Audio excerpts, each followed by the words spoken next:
Bismillahirrahmanirrahim. Assalamualaikum warahmatullahi wabarakatuh. Pemirsa MTA yang budiman, kembali lagi bersama saya Muhammad Dahlan pada program Tafsir Kabir. Yang insya Allah dalam 25 menit ke depan kita akan membahas sebuah surah di dalam Al-Quranul Karim bersama narasumber kita yaitu Bapak Maulana Fazal Muhammad Mubashir.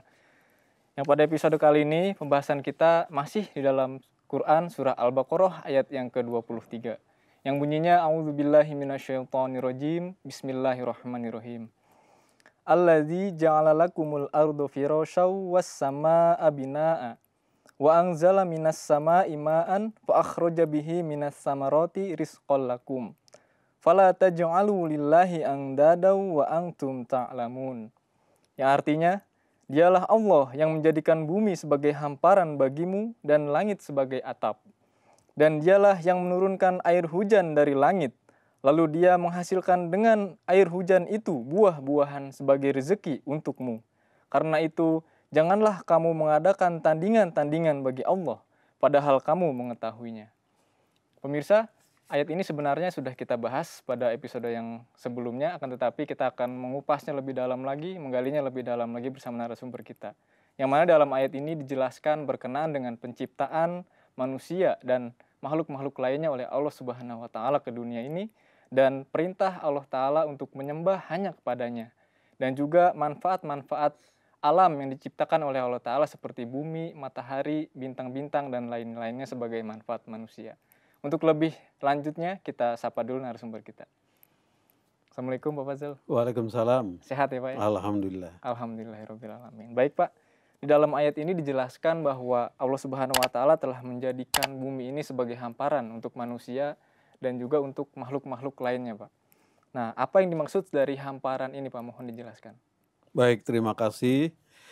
Di dalam tafsir yang telah ditulis oleh Hadrat Al-Busli Al-Ma'ud Razallahu Anhu, Khalifatul Masih kedua, beliau menjelaskan bahwa berdasarkan lughat yang telah beliau tulis, bahwa dalam tafsir mengenai kata hamparan di sini adalah bahwa sesuatu hal, sesuatu keadaan yang dimaksud hamparan adalah yang di atasnya di mana dapat dipakai untuk tempat tinggal. Tempat tinggal, tempat hidup yang manusia khususnya bisa merasa tenang tinggal di sana, itu hamparan. Artinya tempat yang rata, yang datar. Dan yang dimaksud di dalam ayat ini adalah bahwa Allah Ta'ala menciptakan bumi ini sebagai hamparan bagi manusia khususnya dan umumnya bagi makhluk-makhluk yang lainnya yang Allah ciptakan. Jadi apa sih maksudnya? Bahwa adalah bumi ini sudah tersedia di dalamnya itu, di atasnya itu bahan-bahan kehidupan bagi manusia itu sendiri. Jadi tinggal bagaimana manusia memanfaatkan secara baik, secara benar apa yang Allah telah anugerahkan di alam semesta ini bagi manusia untuk dimanfaatkan sebaik-baiknya. Ini secara zahirnya. Ya, secara zahir bahwa manusia hendaknya memanfaatkan segala apa yang Allah telah berikan di dunia ini untuk dipakai sebaik-baiknya. Jangan sampai misalnya manusia karena keserakahannya, dia mengambil seenaknya, kemudian rusak. Contohnya misalnya hutan yang mestinya dapat melindungi manusia dalam hamparan bumi ini, tempat tinggal yang baik, air cukup, tidak pernah kebanjiran, kemudian tidak pernah ada longsor. Ini kalau dipelihara sebaik-baiknya oleh manusia itu sendiri dalam hamparan bumi ini, tempat tinggal manusia, maka akan membawakan kebaikan dan keuntungan, keenakan di dalam hidup di atas bumi ini. Tapi manusia sekali lagi dikatakan bahwa karena keserakahannya, manusia merusak, ditebangnya, diambilnya habis, lupa dia tidak tanam lagi, akhirnya gundul, terjadilah kadang-kadang itu musibah yang besar. Ada kadang disebut banjir bandang, kemudian longsor, dan lain sebagainya. Cuaca menjadi panas, tidak ada turun hujan, kering. Seperti itulah keadaan bumi yang semestinya dikatakan sebagai hamparan bagi manusia tinggal di atasnya, yang membawa kesejukan, kenyamanan, tapi akhir-akhir ini menjadi rusak. Nah, itu kata hamparan. Jadi maksudnya adalah secara fisik bahwa kita telah disediakan tempat tinggal oleh Allah Ta'ala di bumi ini. Jadi Allah menjadikan bumi sebagai hamparan bagi manusia dan makhluk lain yang tempat tinggal di bumi ini adalah untuk kebahagiaannya. Untuk dimanfaatkan sebaik-baiknya dan dipelihara. Jangan kita hanya bisa mengambil apa yang telah ada tetapi tidak bisa mengembalikannya.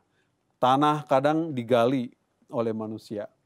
Diambil isi-isinya di dalam.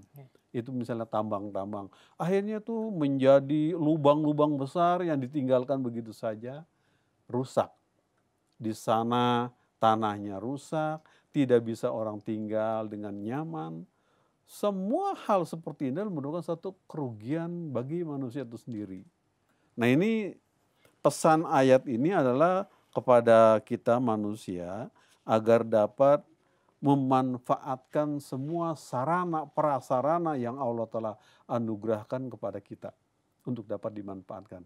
Jangan kita hanya mengambil keuntungan sementara, tetapi kedepannya kita lupa terhadap orang-orang yang akan datang, anak cucu kita misalnya, yang mereka akan menggantikan dan meneruskan kehidupan di muka bumi ini. Nah, ini adalah pesan dari kata makna hamparan yang mana telah ditulis oleh Hadrat Khalifatul Masih kedua mengenai tafsir dari ayat ini. Jadi ini adalah kita harus menggunakan kaidah atau peraturan Allah Ta'ala bahwa alam semesta yang telah Dia ciptakan sedemikian baik dan disediakan bagi kehidupan manusia dan juga makhluk-makhluk lainnya harus kita gunakan dengan sebaik-baiknya, dan di sini akan membawakan kebahagiaan, kemaslahatan bagi kehidupan manusia itu sendiri. Kemudian secara rohaninya, ini ada juga maknanya. Apa itu? Yaitu bahwa manusia kan diciptakan dari bumi. Semua zat-zat makanan yang tercipta itu Allah Ta'ala rubah di dalam bentuk jasad manusia. Itu asalnya dari bumi juga. Seperti sayuran. Sayuran, kemudian juga buah-buahan lainnya. Bahkan sampai kepada apa-apa yang ada yang kita nikmati dunia itu dari bumi semua. Dari bumi semua. Kembali kepada bumi lagi. Nah, ini bagaimana secara rohani kita lihat juga ada nilainya. Ya, ini bagaimana ke bumi yang rata itu dia menyediakan tempat bagi makhluk Allah. Dengan kerendahannya serendah-rendahnya, manusia berada di atasnya. Kita pun harus memiliki sifat yang rendah seperti itu. Tidak sombong, tidak angkuh terhadap sesama manusia yang lain. Ini pesan secara rohani. Maka karena itulah di dalam ayat Quran dan juga nasihat-nasihat dari baginda Rasul Muhammad Sallallahu Alaihi Wasallam mengatakan bahwa dimanapun manusia berada hendaknya dia menundukkan kepalanya kepada Allah Ta'ala. Dan sebagai tanda rasa syukur kepada zat Allah Ta'ala adalah kita taat sepenuhnya dan mengamalkan segala perintah-perintahnya, menjauhi segala larangan-larangannya.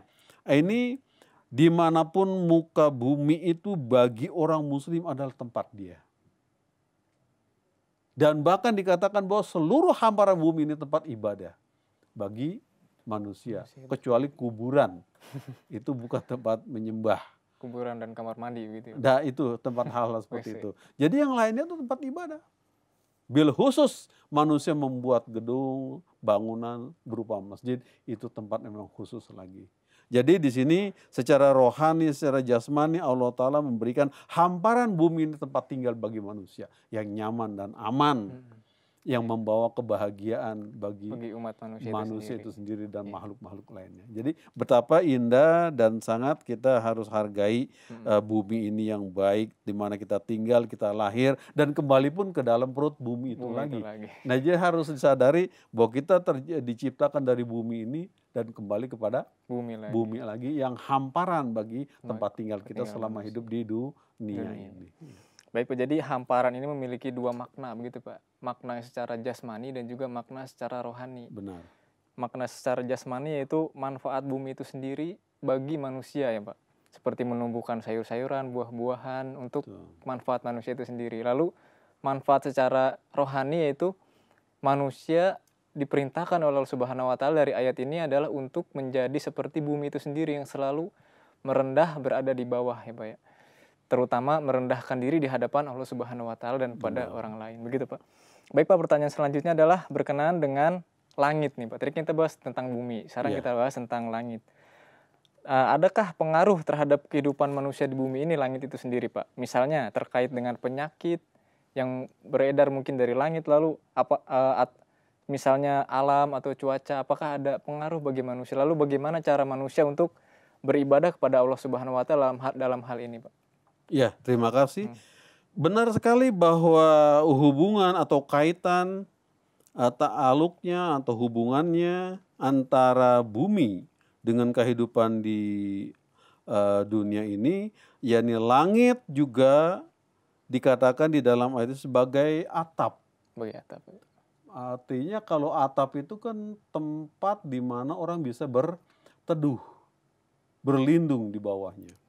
Jadi ini hubungannya dengan segala macam tadi benda-benda langit, ada matahari, ada bulan, ada bintang-bintang, itu semua ciptaan Allah Ta'ala yang berada di atas. Nah di sini secara jasmani juga dan juga secara rohani ada maknanya. Secara jasmani bahwa bumi dan langit diciptakan Allah Ta'ala ini memberikan manfaat bagi kehidupan manusia dan makhluk lainnya. Jadi ada tadi singgung mengenai hubungannya dengan misalnya penyakit. Ini memang sangat erat sekali. Misalnya Huzur di dalam tafsir ini menjelaskan bahwa benda-benda langit terkait dengan penyakit ini, dengan kecelakaan-kecelakaan dan lain-lainnya ini besar sekali hubungannya. Karena gaya tarik gravitasi tadi itu.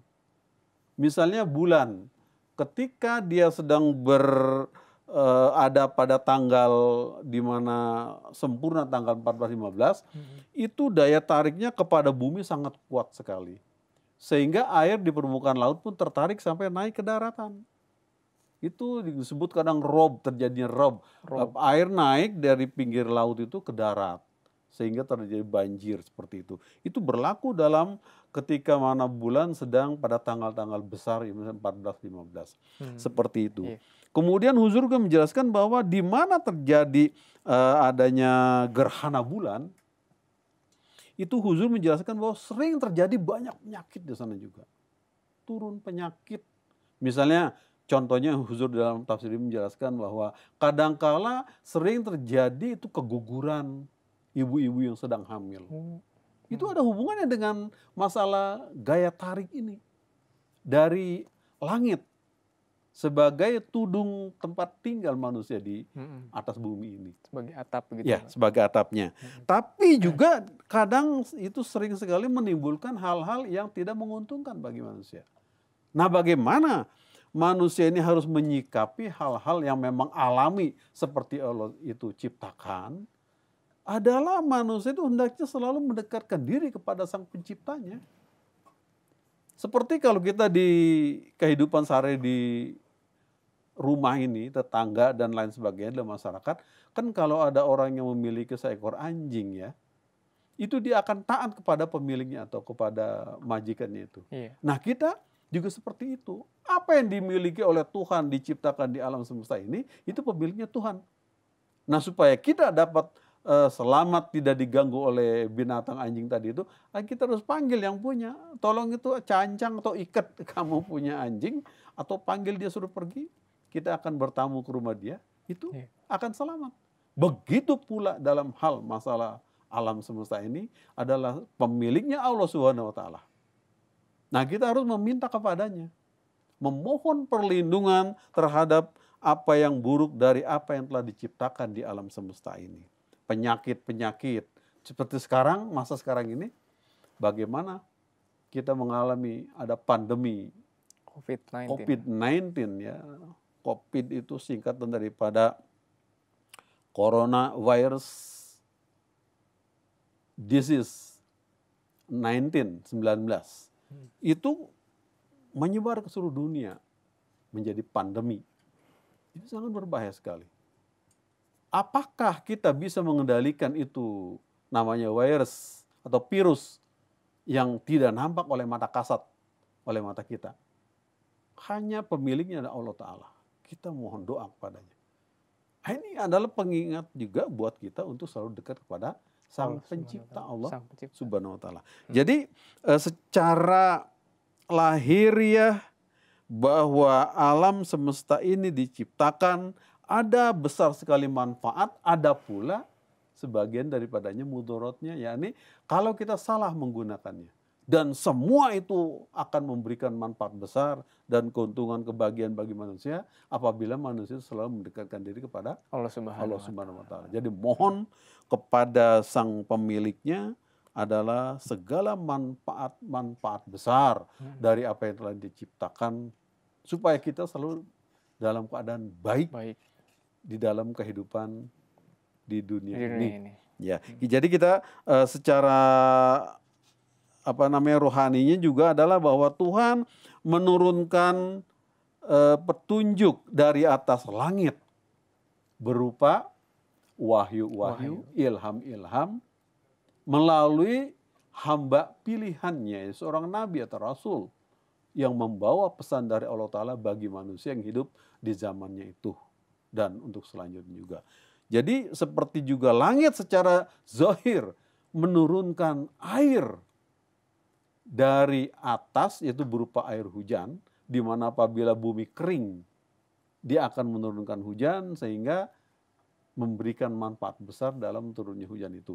Begitu pula apabila dunia ruhani manusia sudah kering, Allah pun akan menurunkan petunjuk-petunjuknya melalui wahyu yang turun kepada para nabi atau utusan Allah Subhanahu wa Ta'ala bagi manusia di zamannya itu juga. Nah, ini jadi secara zahir dan secara batinnya makna daripada ciptaan Tuhan yang berupa langit itu yang menjadi atap pelindung bagi kehidupan jasmani maupun rohani adalah kedua-duanya sangat erat hubungannya dengan bumi ini pula di mana kita tinggal.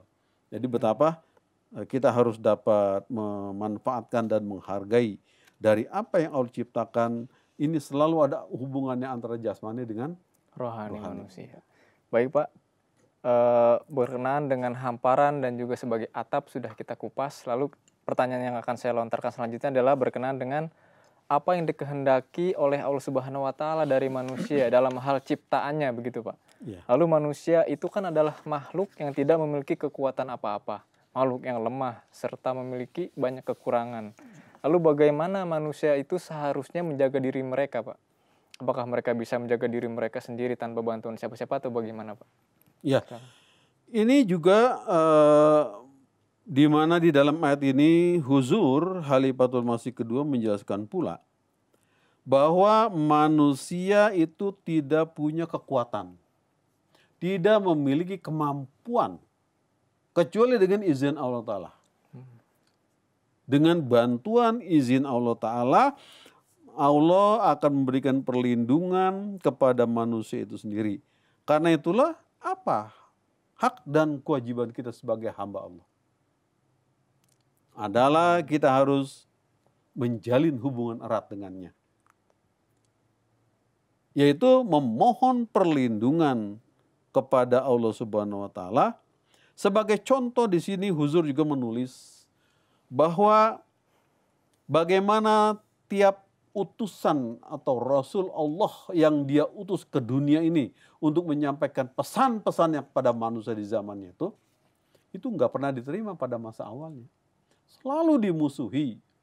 Contoh paling sempurna dan besar adalah junjungan kita Nabi Agung Muhammad Rasulullah Sallallahu Alaihi Wasallam. Beliau itu menyampaikan ajaran yang paripurna dari Allah Ta'ala kepada manusia di tanah Arab, khususnya di Mekah dan Madinah. Ketika beliau menyampaikan ajaran-ajaran yang benar ini, seluruh orang di sana menentang beliau. Maka contohnya adalah ketika beliau diundang oleh orang Yahudi, Rasulullah sangat senang diundang untuk datang ke rumah orang itu dengan tujuan bahwa beliau akan bisa menyampaikan pesan Allah, yaitu tabligh kepadanya. Rupanya orang tersebut niatnya lain lagi. Dia ingin meracuni Rasulullah Muhammad Sallallahu Alaihi Wasallam. Nabi tidak pergi sendirian, dengan teman-temannya, dengan sahabatnya datang ke sana. Disediakanlah minuman dan makanan. Tetapi sahabat yang ada 2-3 orang itu yang menyertai beliau, langsung begitu melihat ada jamuan, ya langsung dicicipi.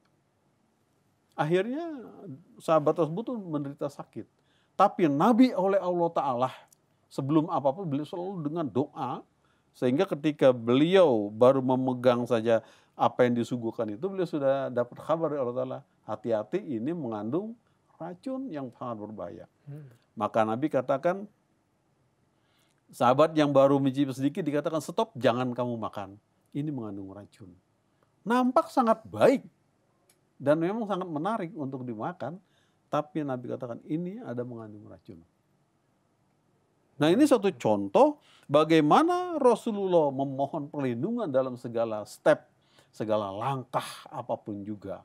Beliau minta kepada Allah Ta'ala agar segala-galanya dengan izin dan ridha Allah dan perlindungannya beliau berjalan. Ingin menyampaikan tabligh itu dengan doa juga. Jadi ketika beliau bertamu ke rumah orang Yahudi itu ternyata mau diracuni. Ketika ditanya, ini apakah kamu meletakkan barang berbahaya dalam makanan ini? Dia sangat heran, tuan rumah. Kok bisa tahu, katanya. Ya, kami berterima kasih, kata Nabi. Kalian sudah mengundang dan ingin memberikan penghargaan pada kami dan menyediakan makanan. Tapi rupanya niatnya lebih buruk daripada apa yang dilihat seperti ini. Nih, ini satu bukti bahwa dengan mohon perlindungan kepada Sang Khalik, pemilik semesta alam ini beserta isi-isinya, adalah hubungannya bahwa manusia itu tidak memiliki kekuatan apa-apa. Jadi apapun juga kita harus mohon kepadanya. Misalnya kemudian juga ada di mana ketika beliau tuh sedang dalam perjalanan untuk hijrah dari Mekah ke Madinah, di tengah perjalanan beliau dikejar pula oleh orang musuh yang mengendarai kuda. Dikejarnya hampir beliau sampai mau ditebas lehernya. Dan beliau akhirnya sampai kepada sebuah gua namanya Gua Thur. Itu beliau istirahat di sana. Musuh-musuh pun sudah sampai di lubang gua tersebut, tapi juga diselamatkan. Beliau dalam keadaan selamat. Sampai Abu Bakar As-Siddiq radhiyallahu anhu yang menyertai beliau merasa ketakutan dan khawatir jangan-jangan sampai musuh yang sudah nampak kakinya di atas itu lubang gua, lihat dari dalam, itu akan bisa membunuh beliau berdua di dalam. Karena dengan mudah saja dengan bayonet atau tombak yang tajam, tinggal ditusuk saja ada 2 manusia di dalam itu. Tapi rupanya Allah Ta'ala pun telah menutup hati mereka untuk mau melihat ke bawah. Hanya mereka katakan, ini Muhammad dan temannya ini bekas telapak kakinya hanya sampai di lubang ini, katanya. Dia pasti ada di dalam atau terbang ke langit, tapi nggak mungkin ke langit, katanya. Tapi kenapa pula dia malas untuk melihat ke lubang itu?